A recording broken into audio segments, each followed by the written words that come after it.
जय हिंद दोस्तों, मेरा नाम है रोहित और आप देख रहे हैं स्टडी क्यों नहीं। जैसा कि आपको पता है, जो प्रीवियस ईयर क्वेश्चंस पेपर हैं बायोलॉजी के, वो हम कवर कर रहे हैं और लगभग हम लोग 800 टू 900 क्वेश्चंस कवर करेंगे। वो सारे क्वेश्चन किसी ना किसी एग्जाम में आए, इसलिए उनको प्रीवियस ईयर क्वेश्चंस कहा जाता है। तो शुरू करते हैं दोस्तों। उससे पहले आपने मेरे चैनल को अभी तक सब्सक्राइब नहीं किया तो दोस्तों सबसे पहले सब्सक्राइब कर लीजिए। नीचे आपको ऑप्शन मिल रहा होगा और वहीं पे आपको बेल आइकन का भी ऑप्शन मिल रहा होगा, तो बेल आइकन पे भी क्लिक कीजिए जिससे मेरी वीडियो की लेटेस्ट नोटिफिकेशन आप तक पहुंच जाए और आप उसका लाभ उठा सके। और इस वीडियो को लाइक कर दीजिए दोस्तों और शेयर कर दीजिए। दोस्तों लाइक और शेयर मेरे लिए सबसे ज़्यादा इंपॉर्टेंट है और आपको कुछ इशू लगता है अगर वीडियो में, तो आप नीचे कमेंट में बता सकते हैं। मैं उसको सॉल्व करने की पूरी कोशिश करूँगा। और दोस्तों मैंने लगभग 4 से लेकर 4.5 घंटे की एक बायोलॉजी पूरी कंप्लीट की है एक वीडियो में। आपको जब आपकी वीडियो खत्म होगी, लास्ट में आपको स्क्रीन पे उस वीडियो की लिंक आ जाएगी, आप सिर्फ क्लिक कर दीजिए, वो वीडियो स्टार्ट हो जाएगी। तो उसमें मैंने शॉर्ट में लेकिन सारी चीज़ें मैंने कवर की बायो की, मैंने उसमें कोई भी फालतू की चीज़ नहीं ली है, तो उस वीडियो को भी अवश्य देखिएगा। तो शुरू करते हैं दोस्तों। सबसे पहला क्वेश्चन है कि लेप्रोसी बेसिलस का आविष्कार किया था, तो ये हैंसन द्वारा किया गया था। और लेप्रोसी को हिंदी में हम लोग कुष्ठ रोग भी कहते हैं। यहाँ पे लिखा है दोस्तों, कुष्ठ रोग को अन्य किस नाम से जाना जाता है, तो इसको हैंसन रोगन के नाम से जाना जाता है, क्योंकि हैंसन द्वारा इसका आविष्कार किया गया था, इसका पता लगाया गया था।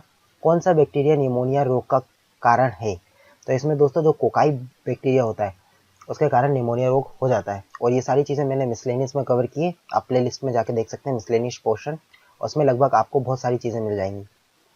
दोस्तों यहाँ पे लिखा एड्स होता है, तो जो एड्स होता है वो वायरस डिसीज है, यानी वायरस के कारण होता है, यानी विषाणु जनित डिसीज है। निम्न में से कौन से एक विकल्प द्वारा एचआईवी एक व्यक्ति से दूसरे व्यक्ति में प्रसारित नहीं होता? मच्छर के काटने से, तो दोस्तों ये मच्छर के काटने से जो एचआईवी होता है वो प्रसारित नहीं होता है, तो पहला आंसर सही हो जाएगा। बाकी यौन संबंध यानी सेक्स करने से हो जाता है, एक सुई का उपयोग बार बार करने से भी हो जाता है और स्तनपान से भी हो जाता है, तो हमारा आंसर हो जाएगा ए। एड्स के कारण ह्यूमन इम्यूनो डेफिशिएंसी वायरस है। समानता एचआईवी संक्रमण का परागम किसके माध्यम से होता है, तो यहाँ पे ऑप्शन दिया गया संदूषित भोजन एवं जल ग्रहण से, तो इसके कारण तो बिल्कुल नहीं होता दोस्तों। संदूषित रक्त एवं उत्पादों के संचरण से, तो रक्त के कारण हो जाता है। प्रदूषित हवा में सांस लेने से भी नहीं होता और हाथ मिलाने से भी नहीं होता, तो आंसर आपको पता चल गया होगा। एड्स का विषाणु किसकी वृद्धि को प्रभावित करता है, दोस्तों जो एड्स का विषाणु होता है ये जो रक्त में टी कोशिकाएं होती हैं उनको प्रभावित करता है। एचआईवी विषाणु किस व्यक्ति की रोधक क्षमता किस प्रकार कमजोर करता है, तो दोस्तों जो एचआईवी होता है ये लसीकाणुओं को नष्ट कर देता है, जो कि हमारे शरीर में मेन मुख्यतः जो रोग प्रतिरोधक क्षमता है उसके लिए उपयोगी होता है। एड्स विषाणु के लिए सबसे ज्यादा आजमाई गई दवा, तो ये हो जाती है AZT, यानी जिसे AGT भी बोलते हैं या फिर जुडोबुडिन बोलते हैं। पश्चिम ब्लॉट के लिए नैदानिक परीक्षण होता है, तो दोस्तों ये एचआईवी के लिए होता है। एलिसा जांच की जाती है, एलिसा जांच एड्स के जांच के लिए की जाती है। पोलियो किस कारण होता है, तो दोस्तों जो पोलियो होता है वो विषाणु यानी वायरस जनित एक रोग है। पोलियो के टीके की खोज की गई थी, तो ये जोनास सॉल्क द्वारा पोलियो के टीके की खोज की गई थी, आपको पता होना चाहिए। वहीं पे अलेक्जेंडर फ्लेमिंग द्वारा पेनिसिलिन की खोज की गई थी। लुइस पॉस्चर ने पॉस्चराइजेशन प्रोसेस दी थी और इसी के साथ इन्होंने हाइड्रोफोबिया की यानी रेबीज के टीके की खोज की थी। मैडम क्यूरी द्वारा रेडिन की खोज की गई थी और इन्हें नोबेल पुरस्कार मिल चुका है 2 बार, तो ये भी याद होना। और इसके साथ आपको बता दूं जो क्यूरी होती है उसको रेडियो एक्टिव हम लोगों ने यूनिट भी दी है, तो ये भी आपको पता होना चाहिए। भारत को किस वर्ष विश्व स्वास्थ्य संगठन यानी WHO यानी वर्ल्ड हेल्थ ऑर्गेनाइजेशन द्वारा पोलियोग्रस्त देशों की सूची से निकाल दिया गया, तो दोस्तों जो इंडिया को निकाला गया था वो निकाला गया था 2000, तो आपको ये भी पता होना चाहिए। क्वेश्चन देख सकते हैं, एनटीपीसी 2016 में आया था।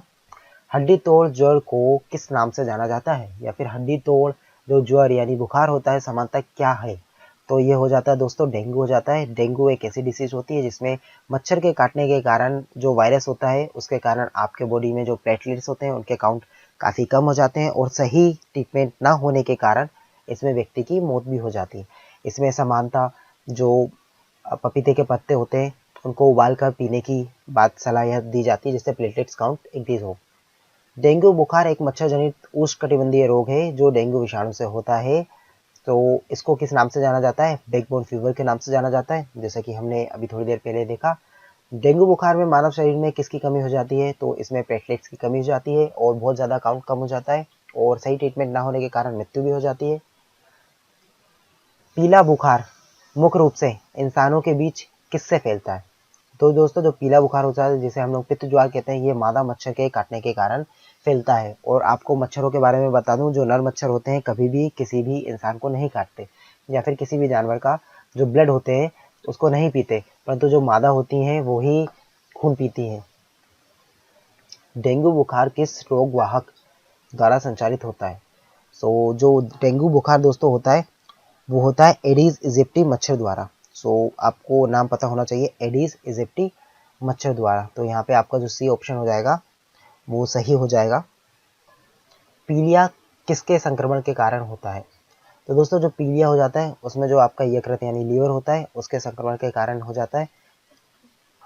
इसमें दोस्तों जो बिलिरुबिन होता है जो कि यकृत में हमारे बनता है, वो बिलिरुबिन आपके जो ब्लड होता है उसके द्वारा एब्जॉर्ब हो जाता है, यानी एब्जॉर्प्शन होने लगता है और रक्त में बिलिरुबिन की मात्रा बढ़ जाती है, जिसके कारण पीलिया रोग हो जाता है।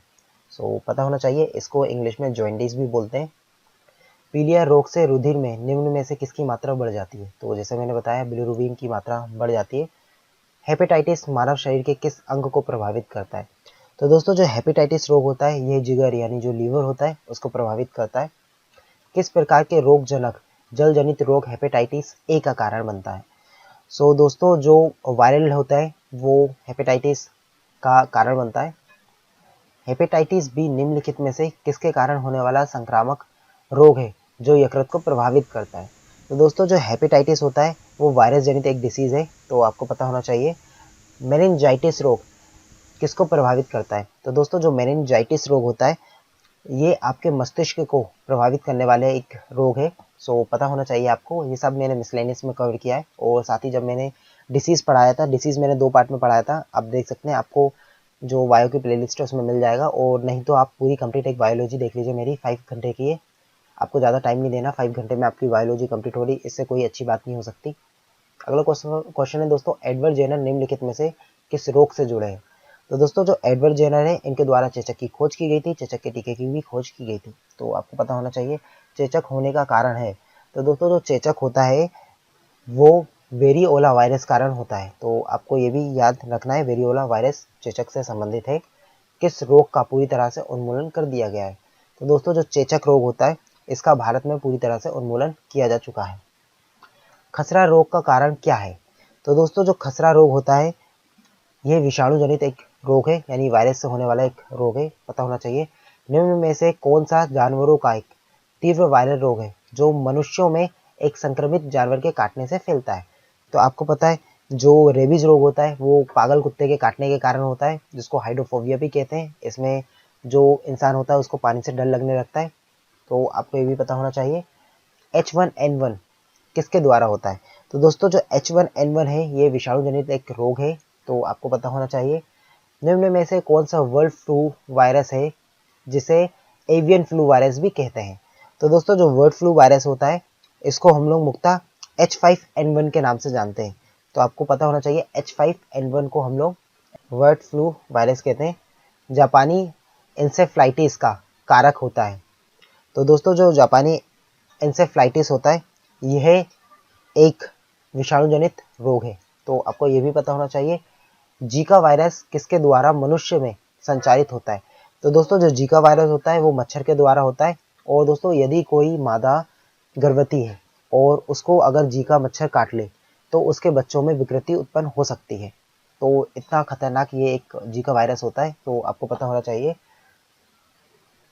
न्यूरोलॉजिकल जन्मगत विकारों के कारण रूप में ज्ञात जीका वायरस किसके द्वारा फैलता है? तो जैसा कि मैंने अभी थोड़ी देर पहले बताया, आप देख सकते हैं सिर्फ क्वेश्चन की लैंग्वेज चेंज की गई है, बाकी जो क्वेश्चन था वो सेम है। तो इसी प्रकार से आपको क्वेश्चन की लैंग्वेज चेंज कर दी जाएगी, बाकी क्वेश्चन सेम होगा। इसलिए आपके लिए ये जो मैंने वीडियो बनाई है वो इम्पोर्टेंट है। जीका वायरस का वाहक कौन सा मच्छर होता है? तो दोस्तों जो जीका वायरस का वाहक होता है वो एडिस इजिप्टी मच्छर होता है। तो आपको पता होना चाहिए जीका वायरस मानव शरीर के किस भाग को ग्रसित करता है? तो दोस्तों जो जीका वायरस होता है वो मानव शरीर के जो दिमाग होता है यानी जो मस्तिष्क होता है उसको प्रभावित करता है। भ्रूण के मस्तिष्क को नुकसान पहुंचाने वाला जीका वायरस द्वारा वहन होता है, तो ये मच्छर द्वारा होता है। यहाँ पे आप वही चीज देख रहे हैं जो मैंने बताया, यदि कोई मादा गर्भवती है और उसको मच्छर काट ले जीका तो उसके जो मस्तिष्क होता है भ्रूण के उसको नुकसान पहुंचता है। इवोला शब्द से आप क्या समझते हैं? तो दोस्तों जो इवोला है वो एक पश्चिमी अफ्रीका में एक विषाणु रोग का प्रकोप है।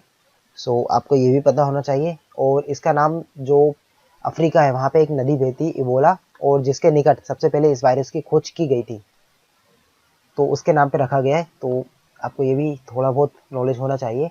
एथलीट फूट नामक बीमारी किससे उत्पन्न होती है? तो दोस्तों जो एथलीट फूट हो जाता है वो कवक के द्वारा होने वाली एक रोग है, यानी कवक जनित डिजीज है, फंगल डिसीज है। तो दोस्तों यहाँ पे हमारा जो प्रीवियस ईयर क्वेश्चन का जो पार्ट था वो समाप्त हुआ, और यहाँ पे हमने लगभग 40 क्वेश्चंस किए कुछ मिनट में।